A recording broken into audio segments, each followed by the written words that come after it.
Clifford D. Simak fell in love with science fiction when he was very young, and when the field itself was very young.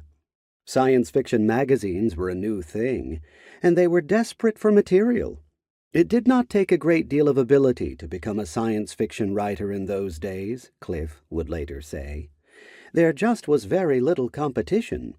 That would change quickly, of course, as the new writers learned their craft by doing.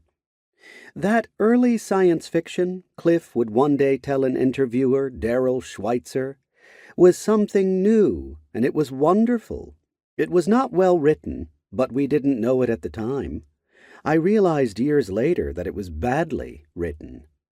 But becoming better at his craft was important to Cliff Simak, and he would become known as a true craftsman. As such, he would occasionally comment on his past work, not often. For him, a work once finished was a done thing, not to be tampered with or second-guessed.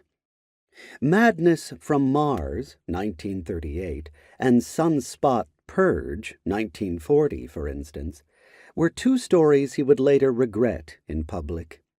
In later years, he would say that they were truly horrible examples of an author's fumbling agony in the process of finding himself.